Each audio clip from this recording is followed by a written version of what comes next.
여러분, 하나님은 그 마음을 바꾸는 분이 아닙니다. 아침엔 이랬다가 저녁엔 저랬다가 내가 실수했네, 내가 잘못했네, 이렇게 할 걸, 이런 후회라는 분이 아닙니다. 하나님은 한 번 하신 말씀은 정확히 지키시는 분이고, 한 번 약속했다 하면 정확히 지켜내는 분입니다. 왜냐하면 그분은 하나님이시기 때문에 인생의 영원한 과거, 영원한 미래까지를 꿰뚫고 계신 유일한 하나님이시기 때문에 뭐를 실수할 게 없어요. 뭐를 잘못했네, 바꿔야 되겠네, 이렇게 후회할 게 하나도 없으신 분입니다. 다만 사무엘상에 가보게 되면 사울을 만났을 때 후회했다, 이런 말씀을 하십니다. 그 후회했다는 말씀, 그게 왜 그 후회했다는 말씀을 하는 거냐면, 그게 나함이라는 단어입니다. 나함. 원어가 나함이라는 단어인데, 그 나함이라는 단어는 뭐냐면 슬퍼하다, 한숨을 쉬다, 마음을 바꾸다, 이런 원어입니다. 그러니까 사울이 하나님의 명령이 아말렉을 쳐서 모든 숨쉬는 피조물은 전부 죽여라, 이렇게 명령을 했는데, 사울이 자기 마음대로 자신의 자유의지를 자신을 위해서 사용한 거예요.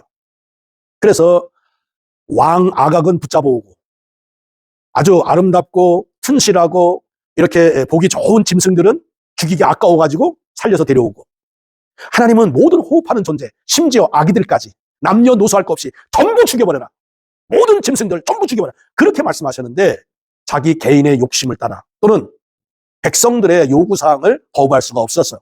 백성을 무서워해서 하나님의 명령을 거부하고 리게트하고 자기 마음대로 짐승을 살려 데려오고 죽이라는 왕 아각을 데려오고, 이렇게 한 것입니다. 그때 하나님께서 하시는 말씀이, 내가 사울을 왕 삼은 걸 후회하노라, 리게트하노라, 후회한다, 그렇게 말씀하시는 겁니다. 그게 나함이에요. 내가 사울 왕 삼은 걸 슬퍼한다, 내가 사울 왕 삼은 걸 한숨을 쉰다.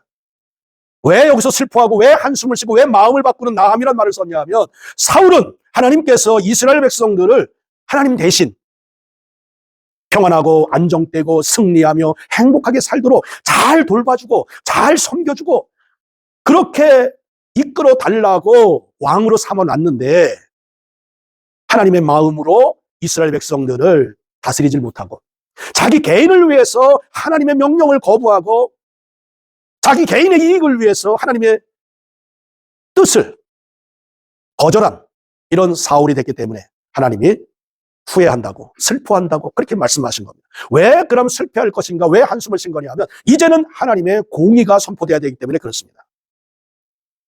사울이 계속해서 하나님의 뜻을 따라서 하나님의 마음을 갖고 이스라엘 백성들을 이끌고 이스라엘 백성들을 안정되게 하고 하나님의 마음과 같이 섬기고 사랑했으면, 하나님은 사울을 통해서 계속해서 이스라엘 백성들을 축복하고 행복하게 해주고 승리하게 해주고 그 약속한 대로 그렇게 계속 복된 삶을 살도록 해주셨을 텐데, 사울이 마음이 바뀌었단 말이에요.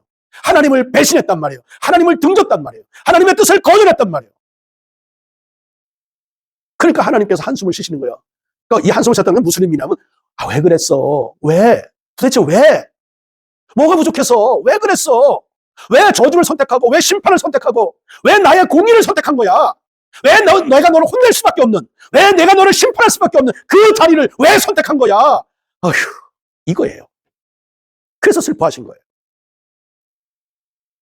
그게 나함입니다. 그래서 사무엘상 15장 23절에 가보게 되면, 사울이 한탄스럽게 사울에게 말합니다.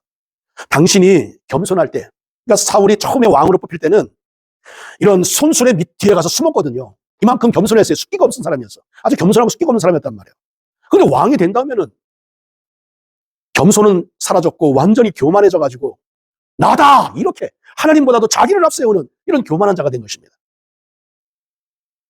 이게 참, 교만한 사람이 돈을 갖게 되거나 교만한 사람이 명예를 갖게 되거나 교만한 사람이 권세를 갖게 되면 이렇게 망가지는 거예요. 사울이 바로 딱 그 사람이에요. 그러니까 사무엘이, 당신이 왕이 될 때 손수레 뒤에 숨을 정도로 겸손해가지고 하나님이 당신을 붙들어서 왕 세워주고 이스라엘의 통치자로 세웠건만, 어찌하여 하나님의 말씀을 당신이 거절했는가? 리젝티드 했는가? 왜 거절했고 왜 거부했는가? 당신이 하나님의 말씀을 거절했고 거부했기 때문에 하나님도 당신을 왕이 되는 자리에서 리젝티드 했다, 토해냈다, 당신을 거부했다, 이렇게 말씀하시는 거예요.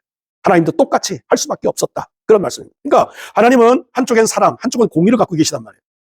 사랑은 사울이 계속해서 하나님의 약속의 말씀을 붙들고 말씀대로 순종하고 하나님의 마음처럼 이스라엘 백성들을 계속해서 이끌어갔다면 하나님은 이쪽 사랑으로 계속해서 변함없이 사랑을 베풀고 은혜를 베풀고 복을 주셨을 거예요. 하나님은 변함이 없으신 분이니까. 그 약속을 변하지 않는 분이니까. 근데 이 사울이 자유의지를 통해서 하나님을 거부하고 하나님의 뜻을 거절하는, 하나님을 등지는 쪽을 선택했단 말이에요. 그러니까 하나님의 사랑은 쓸 수가 없어요. 거부한 자에게, 거절한 자에게 하나님의 공의만이 사용할 수밖에 없습니다. 그러니까 당신이 하나님의 말씀을 먼저 버려서 하나님도 당신을 버릴 수밖에 없다. 당신의 왕위는 하나님의 마음에 맞는, 하나님의 마음에 합한, 하나님의 뜻대로 모든 것을 행할 다윗에게 왕위를 주었다, 줄 것이다. 이렇게 사무엘이 선언을 하는 것입니다.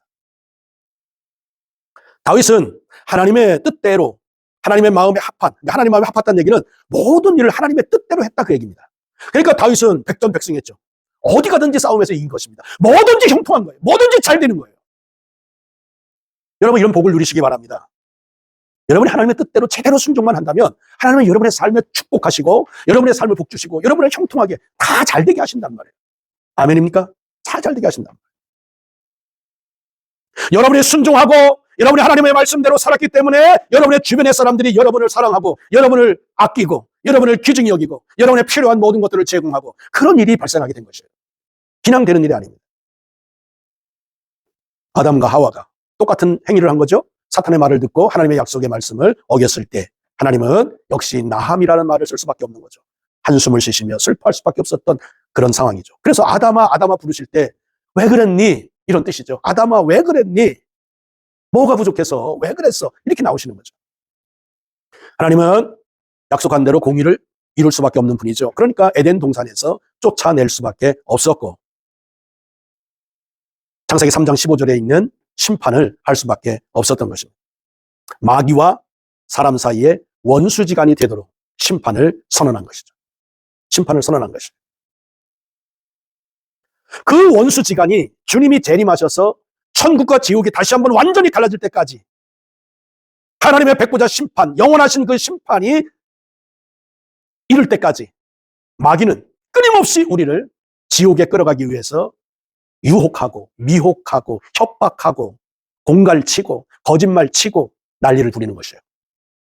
이걸 우리는 영적 싸움이라고 하는 것입니다.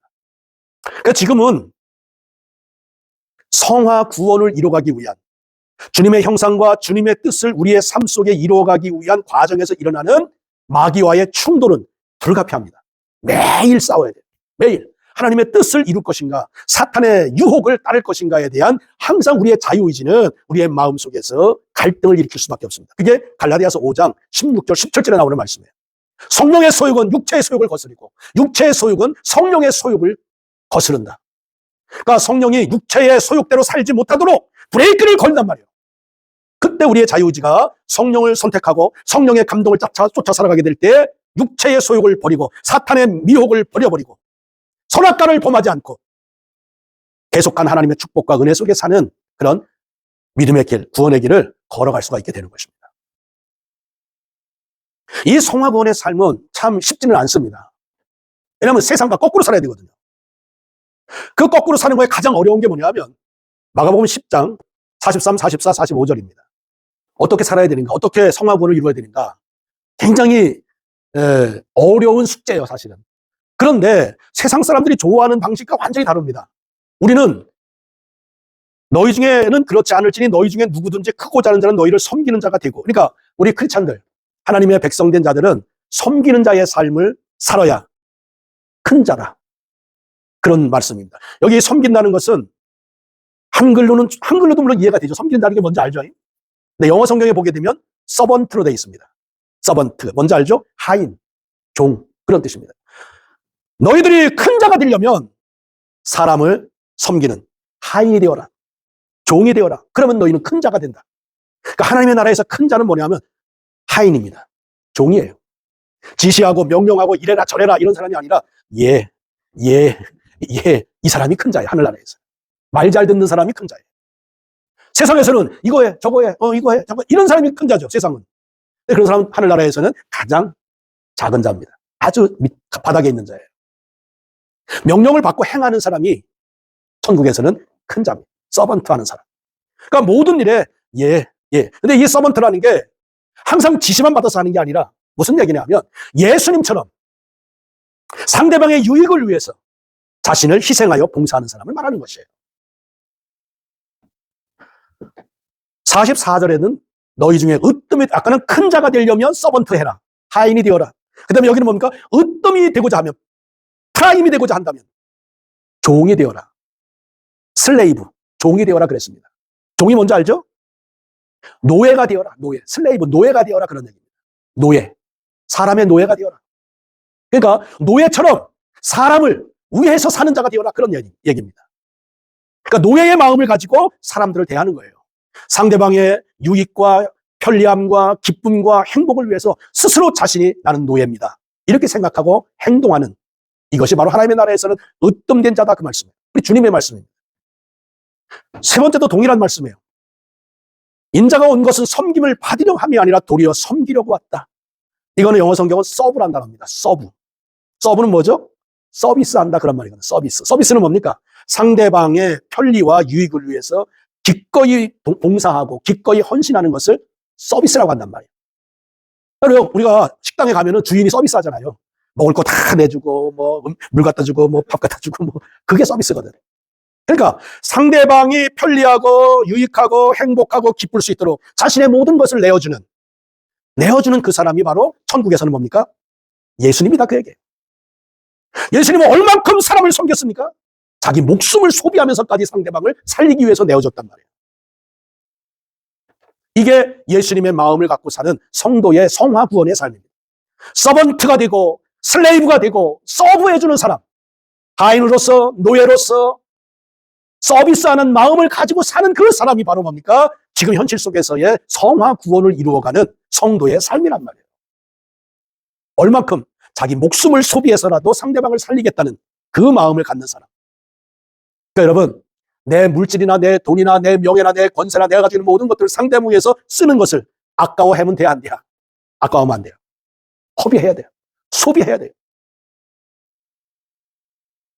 그럴 때에 하나님의 나라에서는 상급이 쌓이는 겁니다. 상급이 쌓이는 거예요. 그렇지만 세상에서 나를 위해서, 전부 나의 유익을 위해서 나 중심으로 돈도 모으고 명예도 모으고 권사도 모으고 소유도 모으고 그냥 나를 위해서만 쌓아놓는다면 어떻게 됩니까? 하나님의 나라에는 아무것도 없는 거죠. 그래서 우리 주님이 뭐라 그래요? 너희의 모든 보화를 어디다 쌓으라? 하늘에 쌓아라. 이 하늘에 쌓는 게 뭡니까? 여러분의 보화를 다 다른 사람 위해서 써라 그 얘기예요. 나를 위해 쓰지 말고 다른 사람 위해서 써라 그 얘기예요. 참 힘들죠. 아니 나를 위해 쓰기도 바쁜데 어떻게 다른 사람을 위해서 쓰냐고. 이게 세상의 원리와 하늘나라의 원리가 다른 겁니다. 삶의 방식이 완전히 180도 다른 거예요. 동의서에서 본 것처럼 삶의 방식이 완전 다릅니다. 가치관이 완전 다른 거예요. 인생의 방향이 완전 다른 겁니다. 우리 주님은 결국 이 성령의 소욕을 쫓아 살면서 육체의 소욕을 쳐서 복종시킨 자들에게 요한계시록 2장 1절부터 3장 22절까지 있는 아시아의 7교회, 아시아 7교회에 편지를 보내시면서 이렇게 너희가 살았으니 잘했다, 저렇게 살았으니 잘했다, 그 성화권을 위해서 서번트하고 슬레이버 같이 서브하며 살았던 그 삶을 하나님이, 우리 예수님이 다 생명책에 기록해서 알고 계시단 말이에요. 네가 이렇게 충성했고, 네가 이렇게 섬겼고, 네가 이렇게 희생했고, 네가 이렇게 애썼고, 이걸 다 주님이 알고 계시고 그것을 생명책에 기록해서 우리에게 네 행한 대로 내가 갚아주겠다고 요한계시록 22장 12절에 약속하고 계시단 말이에요. 내게 줄 상이 내게 있어. 내가 속히 갈 텐데 너희의 행한 대로 갚아주리라.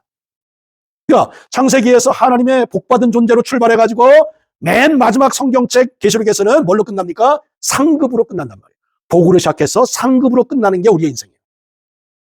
이 상급은 우리가 이 땅에서 행한 대로 받는 상급입니다. 무엇으로? 얼만큼 서번트하고, 얼만큼 슬레이브로 살았고, 얼만큼 서브하며 살았는가.